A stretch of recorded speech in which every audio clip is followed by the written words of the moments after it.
Hello दोस्तों, welcome back. School of accounts में फिर से आपका स्वागत है।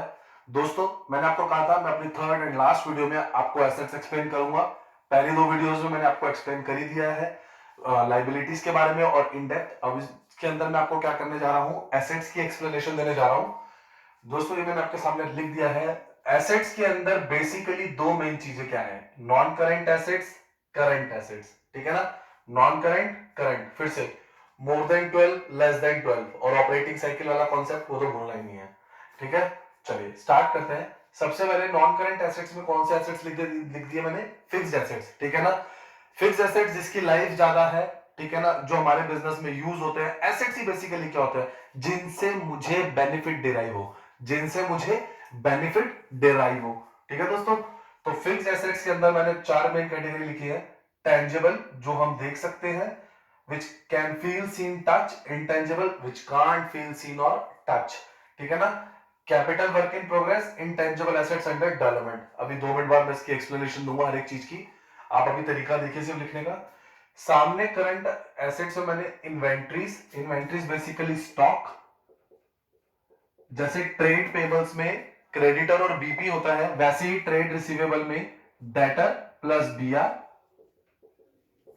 B R stands for bill receivable. और कैश एंड कैश इक्विवेलेंट, जैसे बैंक की एफडी, आपके हाथ में कैश, कैश एट बैंक। जब कोई भी ऐसी चीज जिसे फटाफट किस में कन्वर्ट करी जा सकती हो, कैश में। ठीक है दोस्तों, ये लिख लिया।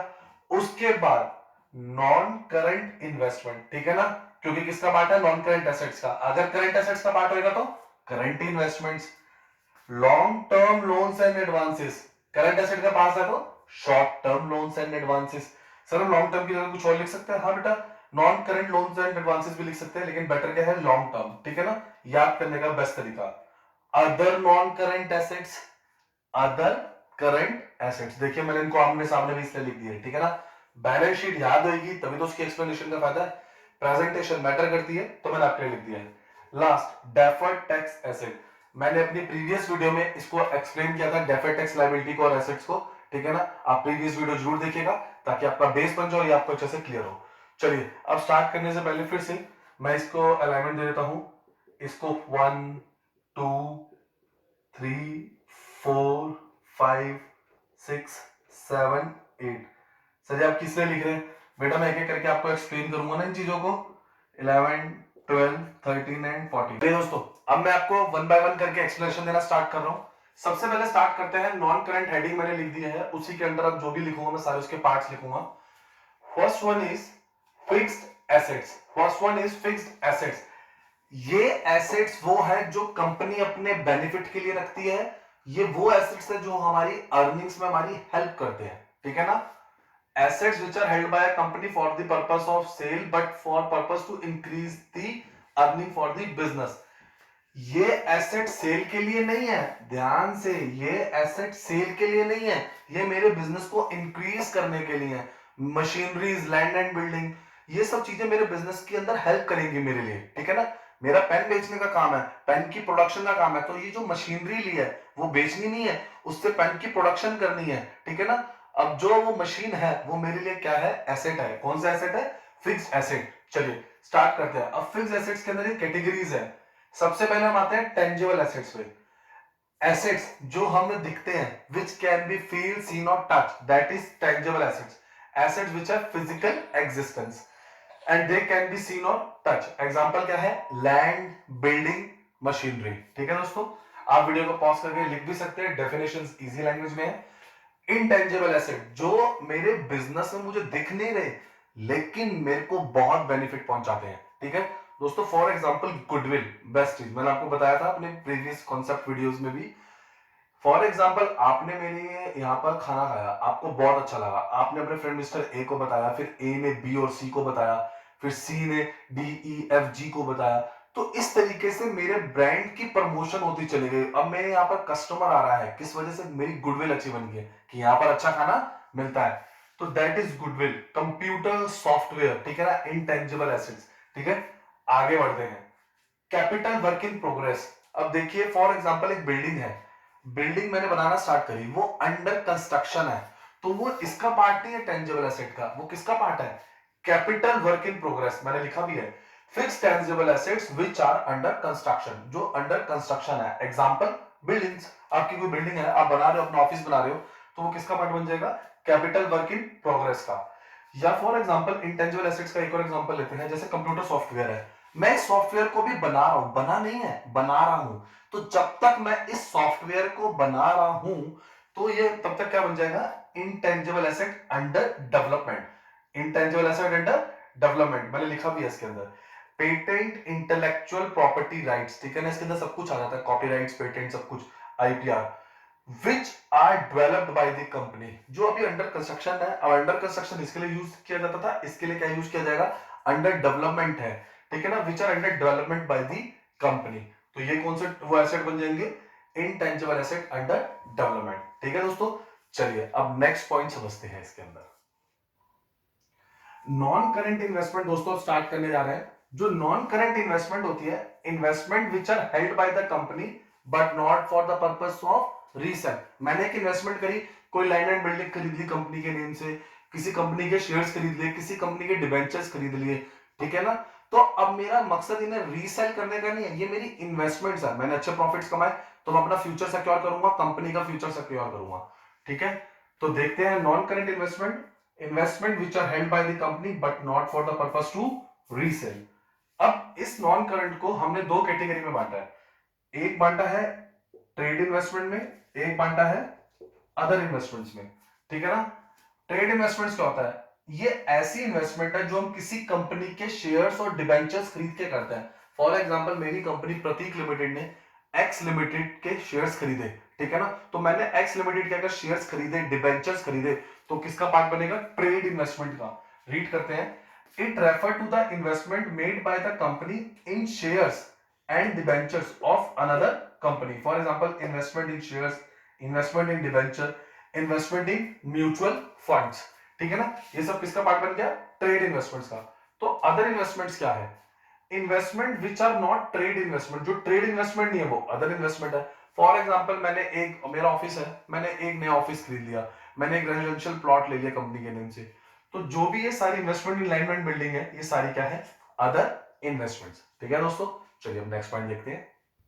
अब दोस्तों हमारा नेक्स्ट पॉइंट है long term loans and advances, जो कि किसके अंदर आता है? फिर से नॉन करंट एसेट्स के अंदर। फॉर एग्जाम्पल मैंने किसी को लोन दिया, किसी कंपनी को लोन दिया या किसी को भी थर्ड पार्टी को लोन दिया, अब जो ये लोन है मुझे अभी नहीं रिसीव होएगा, मुझे फ्यूचर में रिसीव होएगा। या मैंने किसी को एडवांस दिया, फॉर एग्जाम्पल मैंने ऑफिस रेंट पे लिया, अब मैंने उनको एडवांस दिया जब मैंने ऑफिस रेंट पे लिया, ये मुझे अभी नहीं रिसीव होएगा, मुझे फ्यूचर में रिसीव होएगा जब मैं ये ऑफिस छोड़ूंगा। मैं 10 साल बाद छोड़ू, 15 साल बाद छोड़ू, 20 साल बाद छोड़ू, चाहे 3 साल बाद छोड़ू, फ्यूचर में मिलेगा, अभी नहीं मिलने वाला, ठीक है। तो इसकी डेफिनेशन पढ़ते हैं। These are those loans and advances, ये कौन से loans and advances हैं? Which are expected to receive back in cash, ये किस में मिल रहे हैं हमें? कैश में, और in kind, और किस में? in kind में, in the form of assets after 12 months, फिर से कब? after 12 months, और फिर से कब है 12 months? from the date of balance sheet और after the period of operating cycle। First video में एक्सप्लेन किया था ना ऑपरेटिंग साइकिल की रेलेवेंस, वही है। ऑपरेटिंग साइकिल के बाद मिल रहा है, ठीक है ना, तो लॉन्ग टर्म है, ऑपरेटिंग साइकिल से पहले मिल रहा है तो शॉर्ट टर्म है, ठीक है दोस्तों। अब इसके अंदर ये डेफिनेशन होती है लॉन्ग टर्म। इसके दोस्तों मैंने आपके लिए दो एग्जांपल रेडी करे हैं।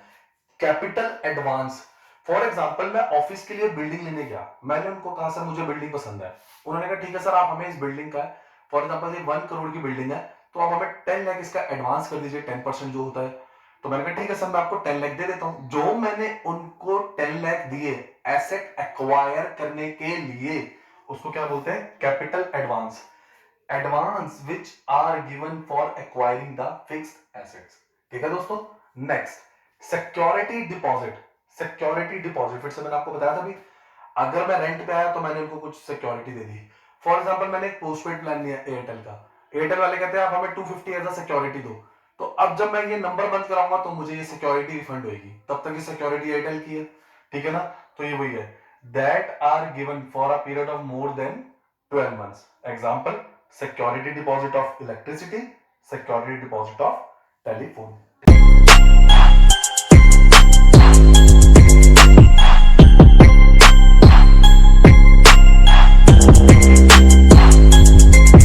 दोस्तों हमारा next point other non current assets, जिसको कहीं पर भी किसी एसेट की क्लासिफिकेशन पिछले किसी भी एसेट में नहीं हुई है, उसकी क्लासिफिकेशन यहां पर हो जाएगी।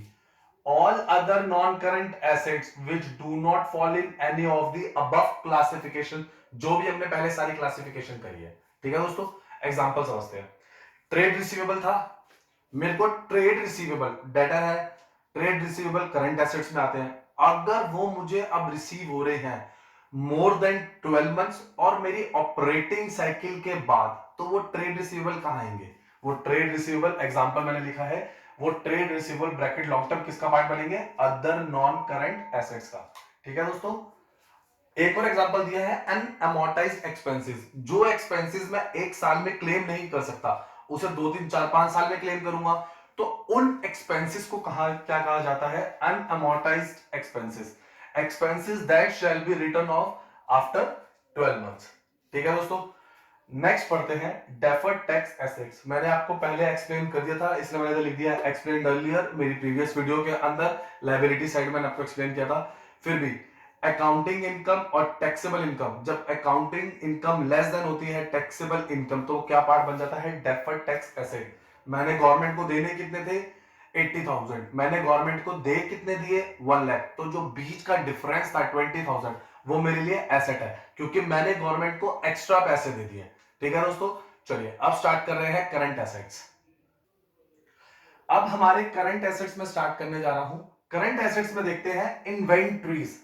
क्या देख रहे हैं? इन्वेंट्रीज। बच्चा स्टॉक, पेन का बिजनेस है ना, पेन खरीदूंगा और बेचूंगा, फर्नीचर का बिजनेस है, खरीदूंगा और बेचूंगा, that is my stock. It is held for the purpose of trade in the ordinary course of business. जो आपका बिजनेस है, पेन का बिजनेस है तो फर्नीचर मेरे लिए स्टॉक नहीं हो सकता, फर्नीचर का बिजनेस है तो बिल्डिंग मेरे लिए स्टॉक नहीं हो सकती। जिस चीज का बिजनेस है वही मेरे लिए स्टॉक है। For example raw material, pen का रॉ मटेरियल आया, इसे फिनिश गुड्स में कन्वर्ट करके मैंने बेचा, दैट इज इन्वेंट्रीज। ठीक है दोस्तों, किसका पार्ट है? करंट एसेट्स का। चलिए नेक्स्ट देखते हैं ट्रेड रिसीवेबल्स।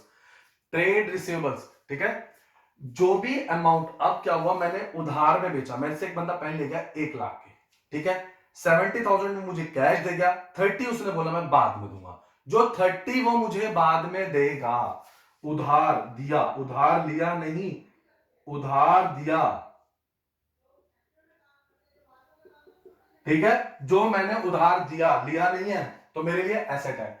अमाउंट रिसीवेबल किसके लिए? सेल ऑफ गुड्स, गुड्स ही होने चाहिए, ठीक है ना, जिसका मैं बिजनेस कर रहा हूं, और services rendered by the company, कौन से? इन the ordinary course of business. ये वर्ड है जो मेरे बिजनेस के दौरान मैं कर रहा हूं, ठीक है। They are considered as current asset, उन्हें हम करंट एसेट मानेंगे। फिर से वही बात, if they realized within 12 months, और हमारी ऑपरेटिंग साइकिल से पहले। ऑपरेटिंग साइकिल के बाद होएगा तो वो मैंने भी बताया था ना, अदर नॉन करंट एसेट में पार्ट बन जाएगा। ऑपरेटिंग साइकिल के अंदर होना चाहिए या 12 मंथ्स के अंदर होना चाहिए, तो वो क्या बन जाएंगे? Trade receivable. ट्रेड रिसीवेबल में मेजर कैटेगरी क्या होती है? डेटर। क्या होती है मेजर कैटेगरी? डेटर। और next BR, that is bills receivable. BR that is bills receivable. Basic की वीडियो मैंने इन दोनों की डेफिनेशन दी है, इनके भी डेफिनेशन अच्छे से एक्सप्लेन किए, प्लीज आप वो देख सकते हैं। Next point, cash and cash equivalent. जो हमारे हाथ में कैश है, जो जो कैश के इक्वल है, for example cash in hand, जो आपके बैंक में पड़ा है, कैश एट बैंक। आपके पास कोई चेक है, जाके आप उसे इनकैश करा सकते हैं, या आपके हाथ में डिमांड ड्राफ्ट है, ठीक है ना, डिमांड ड्राफ्ट बैंक को देंगे, बैंक आपके अकाउंट में एक दिन के अंदर पैसे क्रेडिट कर देता है। तो ये सारे किसके पार्ट है? Cash and cash equivalent. ठीक है दोस्तों, नेक्स्ट करंट इन्वेस्टमेंट। मैंने एक ऐसी इन्वेस्टमेंट करी कि मेरे पास थोड़े दिन के लिए पैसे पड़े, 3 4 5 महीने के लिए पैसे पड़े हैं, 6 महीने के लिए पैसे पड़े हैं, तो उस पैसे को स्पेयर ना रख के मैं किसी जगह पे इन्वेस्ट कर देता हूं, ताकि मुझे कुछ रिटर्न जनरेट हो जाए। ऐसी investment which are held to be converted into cash within 12 months. फिर से विद इन 12 मंथ, जिस दिन से खरीदी है उस दिन से, from the date of purchase of investment, जिस दिन से खरीदी है उस दिन से लेके विद इन 12 मंथ्स में जो आप इन्वेस्टमेंट करते हैं उसे हम बोलते हैं करंट इन्वेस्टमेंट। दोस्तों ध्यान रखना, as per cash flow statement जो ये होते हैं, ये किसका पार्ट होते हैं? It is a part of, किसका पार्ट है ये दोस्तों? ये इसी का पार्ट है, part of cash and cash equivalent. ठीक है दोस्तों, याद रखना, मैंने आपको इस बैलेंस शीट के थ्रू रेशियोज का चैप्टर, कैश फ्लो का चैप्टर बहुत इजी करके दिखा दूंगा। अगर आप लोग ये चैप्टर अच्छे से डेप्थ में समझ लेते हैं। ठीक है, चलिए आगे स्टार्ट करें। नेक्स्ट है short term loans and advances. ये ऐसे लोन्स एंड एडवांसेस है जो मैंने लोन दिए या एडवांस दिया, ठीक है ना।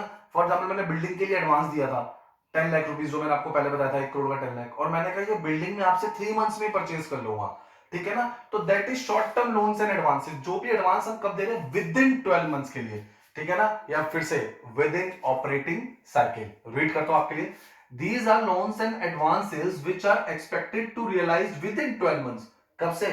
From the date of balance sheet और within the operating cycle of the business. Operating cycle matter करती है। विद इन ऑपरेटिंग साइकिल है तो करंट है, आफ्टर द ऑपरेटिंग साइकिल है तो नॉन करंट है। लास्ट, अदर करंट एसेट्स, जिसकी अब तक कहीं पर भी क्लासिफिकेशन हुई है वो इस कैटेगरी में आ जाएंगे। फिर से इसका एक एग्जांपल लिख लेते हैं। अनअमोर्टाइज्ड एक्सपेंसेस, जो कि 12 मंथ्स के अंदर अंदर मुझे राइट ऑफ करने, कुछ ऐसे खर्चे आ गए थे जो मुझे 12 मंथ्स के अंदर अंदर ही राइट ऑफ करने हैं, तो उसको हम क्या बोलेंगे, अदर करंट एसेट्स। ठीक है दोस्तों, यहां पर दोस्तों आपकी ये वीडियो खत्म होती है, आपका ये चैप्टर फाइनेंशियल स्टेटमेंट खत्म होता है। मैंने इसको 3 पार्ट में डिवाइड किया है।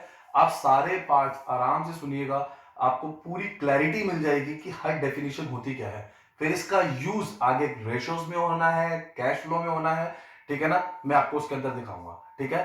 अगर आपने हमारे चैनल स्कूल ऑफ अकाउंट्स को लाइक एंड सब्सक्राइब नहीं किया तो प्लीज कर लीजिए और बेल आइकन दबाना ना भूलिएगा। Thank you.